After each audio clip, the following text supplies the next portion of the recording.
Abner's messenger before David. Abner was the commander of Saul's army, but he had grown tired of the war with David. He knew that David was the anointed king of Israel, and he wanted to make peace with him. He sent a messenger to David, who was ruling in Hebron, to propose a peace treaty. The messenger arrived at David's palace and was brought before the king. He bowed down and said, "Abner, the son of Ner, sends you greetings. He says, 'Let us make a covenant, and I will help you to unite all Israel under your rule.'" David was pleased with the messenger's words and agreed to the peace treaty. He said, "Go in peace, and tell Abner that I accept his offer.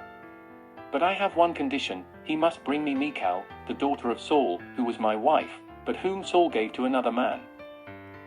The messenger returned to Abner with the good news, and Abner arranged to bring Michal to David. He also gathered the elders of Israel and persuaded them to acknowledge David as their king. He then went to Hebron with 20 men, and met with David. They ate and drank together, and they confirmed their covenant. Peace was established between the two kingdoms, and David's reign was strengthened.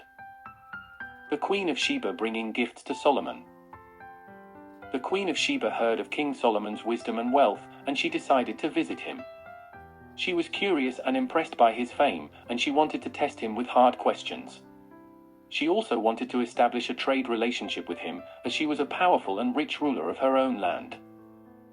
She brought many gifts with her, including gold, spices, and precious stones. She traveled with a large caravan of camels and servants, and she arrived in Jerusalem.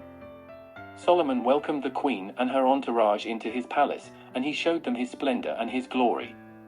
He invited them to a feast, and he answered all her questions with wisdom and insight. The queen was amazed and astonished by Solomon's wisdom and wealth. She said to him, "Everything I heard about you in my own country is true, and even more. You have exceeded my expectations, and you are blessed by the Lord your God, who has given you such a great kingdom and such a wise mind." She then presented him with her gifts, and he gave her gifts in return. They exchanged goods and ideas, and they formed a strong alliance. The queen was satisfied and happy, and she returned to her own country, praising Solomon and his God.